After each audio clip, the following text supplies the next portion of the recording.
Halo teman-teman, this is my podcast. Perkenalkan, nama saya Rifan Maulana. Audio Jungle. Audio Jungle. Jadi belakangan ini saya merasakan keresahan gitu, dimana orang-orang berlomba-lomba untuk membikin suatu brand, sedangkan mereka itu nggak tahu apa brand itu sendiri. Makanya di sini saya mengundang teman saya untuk membahas apa sih branding itu sebenarnya. Perkenalkan, Sakti. Wih, sehat-sehat Pan. Alhamdulillah, Makin ngurusan, semakin kurus sekarang. Lu semakin gendut. Ya. Oh ya, kenalin buat yang belum tahu saya Sakti. Saya di sini selaku kreatif director dari Ethos Creative Studio. Wis. Jadi Ethos Creative itu sendiri adalah desain studio yang berdomisili di Bandung. Begitu. Udah berapa lama jadi kreatif director di Ethos? Sekarang tuh nginjak 2 tahun sih, karena Ethos sendiri kebentuk oleh saya dan dibantu oleh teman saya di tahun 2021. Dan sekarang udah mulai berjalan hampir 1 tahun kali ya. Cuman saya terjun di dunia desain tuh udah dari 2016 akhir. Jadi saya kerja di 2 agensi, Pak. 2 agensi berbarengan atau bergantian? Berbarengan. Oh iya, berbarengan. Iya, berbarengan. Untuk lokasinya di mana? Siapa tahu teman-teman pengen tahu. Kalau yang pertama itu namanya tuh Studio Cupedium. Cupedium tuh studio yang dimana dia berfokus di packaging design, dan ini dia tuh domisilinya di Ujung Berung. Di Ujung Di Berung. Ujung Berung. Kalau sekarang katanya udah pindah sih ke Gede Bage. Oke. Nah, kalau satu lagi saya kerja secara remote dengan Beza agensi desain. Dia tuh domisilinya di Brunei. Beza agensi itu tuh di Brunei. Nah, dia berfokus di branding. Sebenarnya dia tuh multidisiplin desain sih. Jadi berbagai macam kerjaan yang mengenai graphic design dia garap gitu. Gitu. Kan dari dulu nih bergelut dengan desain. Salah satunya buat packaging nih. Ya. Packaging sendiri itu masuk ke dalam branding nggak sih, Ti? Kalau packaging tuh salah satu unsur yang mendukung dari sebuah brand. Dan bisa dibilang itu tuh salah satu unsur yang bisa masuk juga ke branding. Ngomongin branding nih, Ti, Kak. Branding itu kan banyak turunannya, nggak soal logo, nama ataupun tagline gitulah. Iya. Saya mau tahu nih dari pakarnya langsung, branding teh apa sih? Sob, jelasin. Ini disclaimer dulu ya, sebenarnya saya bukan pakar sebenarnya ya. Dan kebetulan saya tahu 1 dan 2 hal mengenai branding. Jadi disclaimer, saya bukan pakar branding ya, takutnya ada yang pakar teh gini gitu. Ya, siap. Jadi brand itu sendiri bisa diartikan sebagai identitas diri untuk membedakan satu sama lain. Kalau sedangkan branding itu sebuah kegiatan komunikasi untuk memperkuat dan mempertahankan sebuah brand dalam rangka memberikan perspektif kepada orang lain yang melihatnya. Kalau kita analogi ini ya, diibaratkan brand itu sebagai bola. Pada saat kita melempar bola, itu namanya stimulan. Pada saat bola itu mantul ke kita lagi, itu namanya persepsi.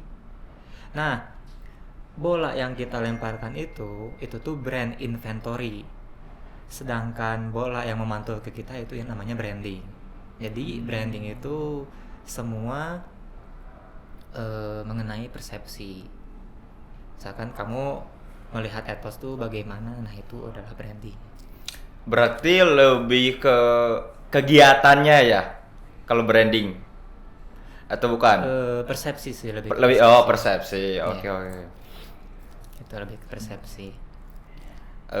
Ngomongin branding nih dalam suatu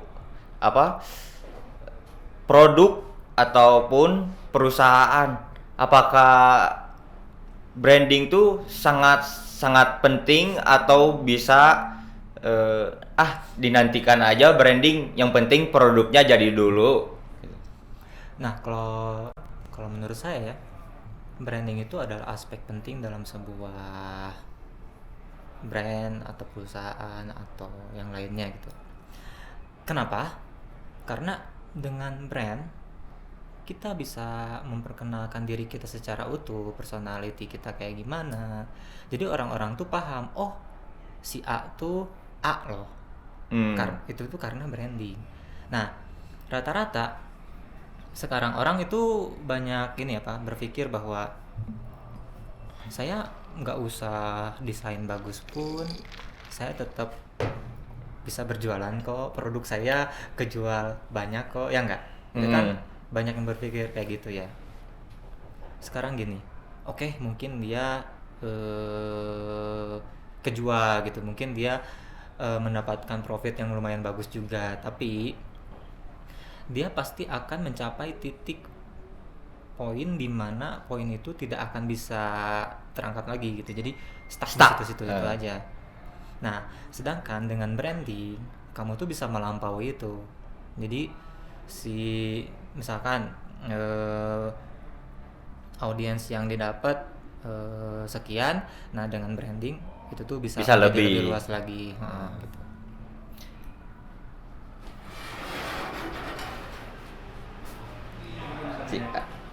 Kasih Kak.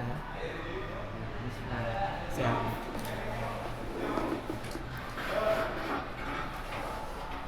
Aduh, tuan rumah, makasih nih. Sakti. Udah neraktir. Tadi sampai mana ya? Barusan itu sampai branding bisa melebihi itu, Ti. Oh ya, bisa nambah ini ya. Bisa nambah. Bisa ya, tadi kalau misalkan tidak dengan branding akan mencapai titik stuck. Nah, untuk melampaui titik stuck itu dibantu dengan branding. Nah, kalau kita lihat gitu ya, bisnis yang berkembang, kalau bisnis yang berkembang dan nempel di para kepala target marketnya gitu, itu tuh pasti karena desain kan, pasti karena desain gitu. Contoh, kamu dengan melihat logo M tanpa saya harus ngasih tahu ke Rifan itu brand apa, pasti Rifan udah tahu itu brand apa. Kayak kita lihat ini aja, logo Apple, pasti ingetnya ke iPhone. Ya, gitu kan. Pasti tahu itu tuh brand Apple gitu, tanpa harus dikasih tahu lagi.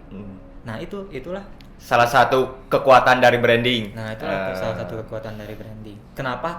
Kan tadi pertanyaannya apakah penting? Nah, itu salah satunya. Salah satu pentingnya membranding gitu. Karena ini nih kayak namanya tuh brand communication. Sedangkan suatu brand ingin mengkomunikasikan sesuatu itu lewat visual. Kalau tidak dengan visual, hanya dengan kita itu ini kan orang tidak akan percaya ya. Sedangkan untuk membangun kepercayaan adalah dengan memperlihatkan itu presentasi yang bagus. identitas suatu Identitas perusahaan. dari perusahaan dengan dikemas secara bagus. Balik lagi ke persepsi yang tadi ya. Itu kan pentingnya branding nih. Gimana nih suatu perusahaan tanpa branding? Apa yang akan terjadi? Kayak yang tadi udah disampaikan sih, akan pertama orang mungkin akan mengenal brand tersebut, tapi tidak sampai terbawa ketidur gitu, ngerti? Oh, ya udahlah, biasa aja. Ya, kayak oh gitu Oh, lah. selewat gitu.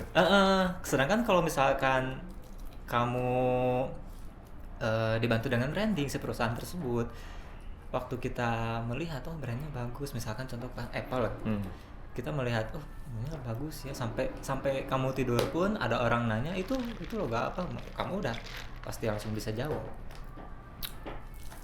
Contohnya kayak gitu.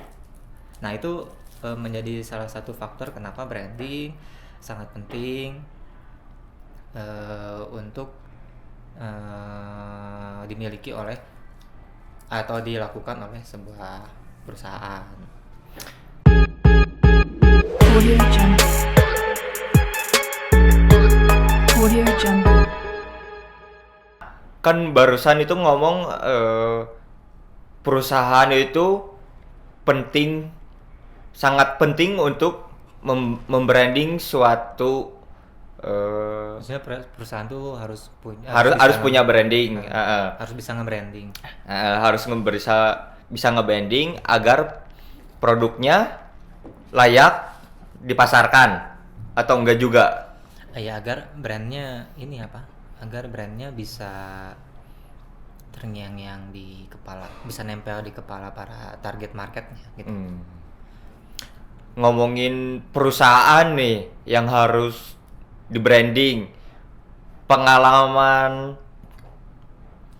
Sakti ini udah nge-branding beberapa perusahaan dong harusnya. Betul. Perusahaan apa aja yang pernah Sakti branding?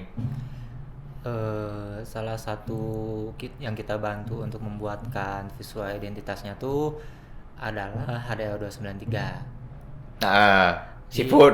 HDL 293 tuh kan restoran seafood yang terkenal di Bandung, dan kebetulan kita dikasih kesempatan untuk membantu rebranding si Jatuhnya di rebranding. ya, rebranding si identitas HDL 293 begitu. Terus ada juga kita membantu brand-brand lainnya sih, salah satunya brand kacamata, dan mungkin sekarang tuh lagi mau nge-branding juga stick house yang di stick house baru sih, masih belum dibikin. Jadi kita tuh mau bikin maksudnya mau bikin brand baru. dari nol banget berarti. Iya, dari nol. Yang paling diperlukan nih dalam suatu membranding suatu perusahaan, apa yang paling penting? Gimana tuh maksudnya? Jadi apakah story-nya harus tahu tentang perusahaannya, gimananya yang gitu, Ya, agar visual kayaknya dapat gitu. Iya. Jadi kita sebagai desain studio gitu ya, harus bisa menciptakan suatu desain berdasarkan reason to believe. Jadi setiap desain yang dihasilkan tuh harus beralasan gitu, kenapa seperti itu, harus jelas gitu. Dan kebetulan prinsip desain dari Seetos adalah kita tuh harus menciptakan maksudnya di setiap desain yang kita ciptakan itu pasti ada story, di mana story tersebut bisa membangun Visual identity. membangun kamu yang mikir lah. Santai ya. Ngopi lah tuh, ngopi. Membangun ini apa?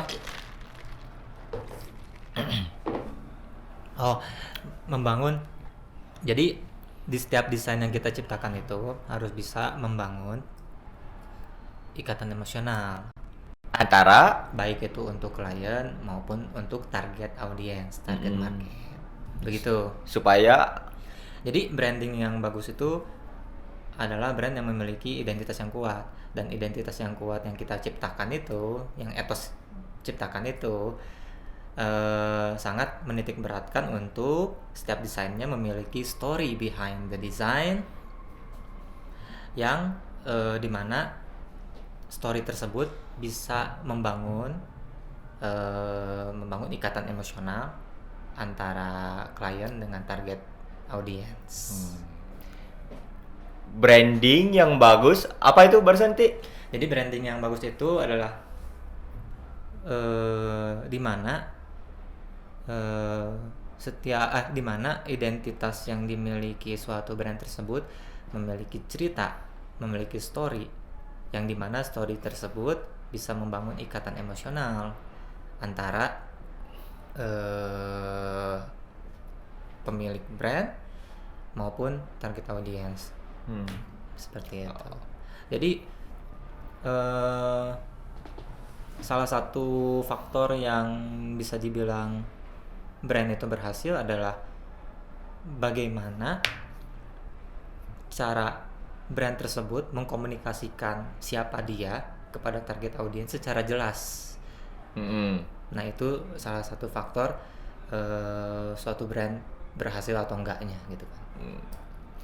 Ngomongin branding nih barusan kan udah dijelasin nih berapa penting branding itu. Faktornya Terus apa aja. Etos juga kan udah nge-branding beberapa perusahaan nih. Betul. Pasti dong ada hal-hal menarik dalam suatu branding itu atau membranding suatu perusahaan. Apa sih? Ada nggak? Sebenarnya dalam setiap membranding suatu brand gitu ya, itu memiliki keunikan sendiri ya. Karena setiap brand yang kita kerjakan itu pasti memiliki challenge-nya sendiri gitu. Nah, yang membuat menarik tuh ya bagaimana cara kita menyelesaikan challenge tersebut dan menyelesaikan problems klien gitu, untuk menciptakan visual yang emang bisa nyampe, entah itu untuk klien atau untuk audiens. Seperti itu sih. Kalau menurut saya dibilang keunikan atau hal menyenangkan apa ya, menurut saya itu hal menyenangkan, karena hal menyenangkan dari nge-branding suatu perusahaan tuh adalah cara kita menyelesaikan Masalah. ya, cara kita menyelesaikan masalah itu yang menurut kita Menarik. seru Seru. gitu. Kadang sama tim jadi lebih intens diskusi atau kayak gimana Ya, kan juga. Terus pasti kan ada kayak waktu brainstorm pasti ada opini A, opini B, opini C, opini D. Dan yang paling penting untuk menjadi seorang desainer tuh jangan baper sih. Ya. Jangan baper. Selagi apa yang disampaikan itu untuk keperluan project gitu ya. Keperluan tim lah ya. Keperluan tim. Itu kan hal yang menarik nih Ti. Pasti ada juga dong hal-hal yang ngeselin gitunya, pasti ayo ketika brainstorming atau gimana kliennya yang ngeselin gitunya hoream.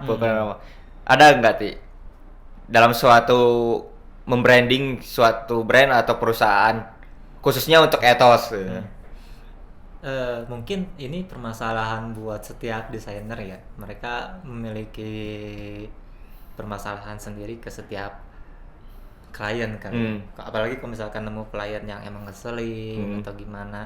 Dulu saya pun sering kalau misalkan ketemu klien yang ngeselin gitu ya, saya tuh ikut kebawa kesel. Kalau dulu ya. Jadi seiring berjalannya waktu dengan berkembangnya mindset, saya berpikir hal tersebut ada cara untuk menyelesaikannya gitu. ada cara untuk bagaimana cara kita mentreatment klien yang tipe A, klien yang tipe B. Kalau misalkan udah kayak gitu, hal nyebelin itu tuh menjadi hilang gitu kan. Karena kita tahu cara menyikapi klien A seperti apa, klien B seperti apa. Nah kayak gitu. Kalau soal budget aman. Kalau soal budget itu tergantung target market dari setiap studio desain. Sama harga juga nggak bisa matok ya. Kalau harga pasti ada nggak? Pasti ada sih, kayak misalkan mau bikin Logo. identity, misalkan mau bikin identity keseluruhan, yaitu ada harganya. Untuk bikin packaging itu ada harganya. Bikin environmental graphic design ada harganya. Itu harus ada press release-nya ya, yang patokan gitu. Soalnya kemarin ada teman saya ya. Oh ya, gimana tuh? Dia disuruh foto produk. Nah, salahnya dia itu si budgetnya nggak diobrolin Di awal. Nah, akhirnya kecewa lah dengan hasil budget. Marah-marah lah. Marah-marah nggak jelas. Kesel. Oke. Nah, pasti ada aja lah hal yang menarik gitu ya. Tapi kan aktivitas seorang, kita sebut aja desainer lah ya. Kayak branding pasti larinya ke desain juga kan ya. Iya. Pasti cari ide tuh nggak gampang dong harusnya. Bener.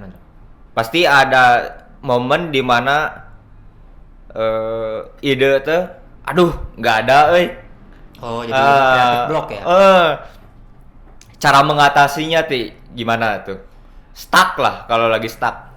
Kalau cara mengatasi kreatif block kan setiap orang punya caranya sendiri. Ada yang waktu dia kreatif block nih, dia nyelesain itu dengan melakukan hal-hal baru di luar kebiasaannya. Contoh, setiap berangkat kerja kan, setiap berangkat pasti ke jalan A misalkan. Nah, kamu tuh mencoba hal yang baru dengan jalan-jalan dulu kemana, nyampainya tuh. Nah kayak gitu. Ada yang kayak gitu. Ada yang tipe rehat dulu, rebahan dulu, nonton dulu. Ada yang kayak gitu. Kalau saya sendiri pada saat menghadapi kreatif block gitu ya, Tidur. wah ini udah ngomong duluan. Enggak sih, kalau dalam satu project gitu ya, saya menghadapi kreatif block, biasanya saya balik lagi ke proses yang udah dijalanin gitu. Lebih ke evaluasi diri sih, kayak ini tuh kenapa bisa kreatif block ya? Apakah kurang risetnya? Atau kurang apanya gitu? Apakah proses dari awalnya udah salah? Apakah proses di tengah-tengahnya salah? Kalau misalkan udah nemu, oh ternyata salahnya dari awal tuh udah salah kita. Ya kita ulang lagi dari awal. Oh, berarti ngecek workflow-nya aja ya lo. Gitu paling. Kalau saya ya, tapi kan setiap orang punya Setiap orang cara beda-beda. beda. Dan kebetulan cara saya tuh seperti itu untuk menghadapi kreatif block. Kayak gitu. Tadi kan ngobrol. Sambil dimakan ya? Nggak sih? Makan dulu tuh. Saya juga minum dulu. Tuh ini di dimsum gratis emang rasanya kan selalu enak ya. Audio Jungle. Audio Jungle. Udah beres sih tadi.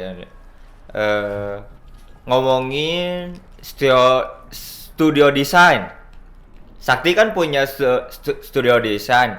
Ada beberapa studio itu spesialisnya itu hanya satu, kayak tipografi. Ya udah ngerjainnya tipografi doang. Foto kadang fotografi doang. Nah, untuk studio Sakti nih, Ethos Kreatif sendiri gimana? Nanti saya beresin dulu ya. Cok. Kalau Ethos Kreatif itu tuh multidisiplin kreatif ya. Dia tuh mengerjakan berbagai hal yang berhubungan dengan branding, berhubungan dengan graphic design, kayak branding sama environmental. Jadi kita tuh fokusnya ke branding sih sebenarnya, fokusnya ke branding. Cuman kita juga bisa mengerjakan yang lain kayak motion sama environmental graphic design kayak gitu. Untuk timnya nih, udah ada berapa orang? Sekarang tuh di studio ada 4 orang sih. Ada 4 orang. Saya ada studio manager, ada graphic designer, sama fotografer. Untuk Ethos sendiri harapan nih ke depannya untuk industri kreatif maupun studio-studio di luar sana apa untuk kedepannya, baik untuk Ethos juga gitu. Kalau pertama untuk harapan ini ya, harapan industri kreatif dulu ya. Ya untuk pasti setiap orang menjawab harapannya industri kreatif semakin berkembang ya. Tapi industri kreatif itu bukan pilar utama ekonomi di Indonesia gitu. Jadi industri kreatif bisa maju apabila pilar-pilar ekonomi dasar Indonesia suatu negara itu udah maju juga. Contoh di Indonesia pilar ekonomi dasar ekonomi dasarnya tuh belum maju. Makanya saya berharap harapan saya semoga pemerintah bisa fokus untuk selalu mengembangkan dan selalu meningkatkan ekonomi dasar negara gitu. Kalau misalkan dasar ekonomi aja sudah berkembang, maka industri kreatif pun akan ikut berkembang juga. Karena lebih diperhatikan lagi lah oleh pemerintah gitu. Nah itu supaya lebih dikembangin lagi lah gitu. Karena sekarang kan kayak banyak gembor-gembor industri kreatif sebenarnya pilar ekonomi negara tuh bukan itu. Industri kreatif tuh salah satu industri pendukung. Industri utamanya kan ada yang lain-lainnya. Nah kalau misalkan industri utamanya saja sudah berkembang, industri pendukung ini salah satunya industri kreatif akan ikut berkembang juga. Jadi saya berharap pemerintah bisa fokus meningkatkan ekonomi lah, ekonomi dasarnya lah, main ekonominya lah, supaya si industri kreatif pun ikut berkembang. Kalau harapan dari Ethos Kreatif sendiri, harapan kami sih ya supaya studio kami lebih berkembang lagi, lebih profesional lagi, lebih ya pokoknya lebih berkembang lah, dan individu di dalamnya pun semakin berkembang di bidangnya gitu, semakin menjadi expert di bidangnya. Karena kita percaya semakin tingginya value, maka semakin tinggi value seseorang yang di dalam perusahaan, maka semakin tinggi juga value perusahaan tersebut. Untuk Ethos sendiri nih, proyek kedepannya apa sih yang mau dikerjain, atau udah ada yang dikerjain sekarang? Yang mau dikerjain ini boleh lah ngasih tahu. Rahasia pisan sih kan teh. Jadi yang sekarang lagi dalam proses obrolan tuh ada beberapa project nih. Ada 3 brand, ada Stick House, brand. Oh yang tadi itu. Brand parfum sama brand jam, sama brand baju. Terus ada packaging. Kalau packaging mau nge-redesign packaging dari atmosfer. Atmosfer. Stick stick itu ya. Oh, yang rumah makan itu? Iya, Oh, itu masih dalam obrolan sih. nego lah ya. Iya, lagi obrolan. Sama ngeredesain packaging salah satu produk kecantikan juga sih. Sama cookies, Heeh. penduduk cookies. Itu sih yang lagi dalam obrolan ya. Dan yang mungkin mau dikerjain juga. Nyambung sama branding semua ya itu ya? Project-projectnya. Ya, jadi kita tuh kebanyakan si Etos Kreatif tuh kebanyakan ngerjainnya ya branding sebenarnya. Dan emang kita berfokus di situ. Berarti saya nggak salah dong ngundang Sakti ke sini. Sok teman-teman. Semoga bener ya. Dan semoga apa yang saya ucapkan bisa nyampe lah maksudnya apa, dan bisa kalau misalkan ada yang baik silakan ambil, kalau misalkan menurut kalian kurang bagus abaikan saja, karena saya pun manusia gitu, masih belajar. Kita belajar bareng-bareng aja. Nah, gitu ya. Tadi kan ada beberapa project yang udah dikerjain oleh sama Etos. Nah, Project yang paling masterpiece lah buat Etos atau buat Sakti sendiri apa? Ada nggak? kalau dibilang masterpiece, setiap project itu matters ya. Setiap project itu berharga buat kita. Kalau misalkan kita disuruh milih, ya kita nggak bisa milih karena setiap project yang kita kerjakan kita melakukannya dengan sepenuh hati gitu, dan kita tuh mengerjakannya dan dengan sepenuh hati juga kayak gitu. Cuman yang memorable, kalau yang memorable mungkin HDL 293 ya, karena itu kita dikasih kesempatan bisa merebranding suatu brand bagus gitu.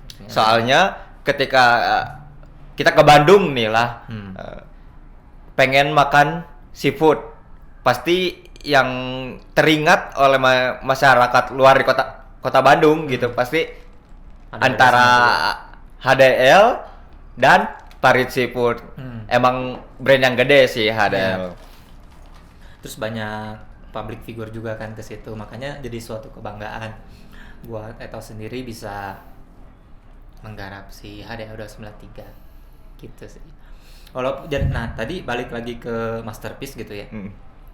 Kita nggak bisa bilang masterpiece karena kita percaya di setiap desain yang sudah kita kerjakan itu tuh ada ruang untuk berkembang gitu.